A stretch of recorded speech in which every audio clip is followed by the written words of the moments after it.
Vətəndaşlar üçün göstərilən xidmətlərin rahat və yüksək səviyyədə əlçatanlığının təmini dövlətin əsas prioritetlərindəndir. Asan xidmət mərkəzləri də həmin istiqamətdə qarşı qoyulan hədəfləri reallaşdırmağa çalışır. 10 ildir fəaliyyət göstərən Bərdə Asan Xidmət Mərkəzinə edilən müraciətlərin sayı da vətəndaş məmnunluğunun göstəricilərindəndir.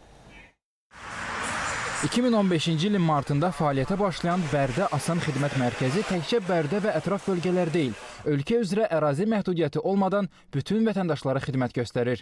Mərkəzdə 10 il ərzində 3 milyondan çox müraciət qeydə alınıb. Bu da günə orta hesabla təxminən 1000 nəfər deməkdir.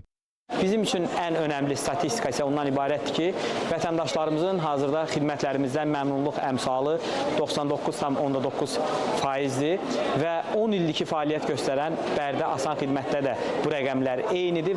Mərkəzin işi operativlik, şəffaflıq, nəzakətlilik prinsiplərinə və vətəndaş rahatlığına hesablanıb. Bərdəmizdə asan xidmət yaranandan insanların, hər bir insanın bu sistemə öz müsbət rəyi var.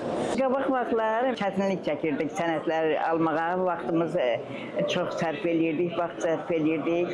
İndi çətinlik çəkmirik, sənədlərimizi vaxtında alırıq. Mərkəzin fəaliyyət göstərdiyi müddət ərzində 1300-dən çox könüllü məzun adı qazanıb. İnsanlarla ünsiyyət qurmağı, sənədlərlə işləməyi və təhlil aparmağı öyrənirəm. Qeyd edək ki, Bərdə Asan Xidmət Mərkəzində müxtəlif dövlət orqanları, həmçinin özəl şirkət və müəssisələr tərəfindən 400-ə yaxın xidmət həyata keçirilir. Burada vətəndaşların istirahəti üçün nəzərdə tutulmuş Asan kafe, uşaq əyləncə mərkəzi və ana uşaq otağı mövcuddur. Rəşidə Zülfüqarova, Orxan Qayıbov, ASTV Xəbər.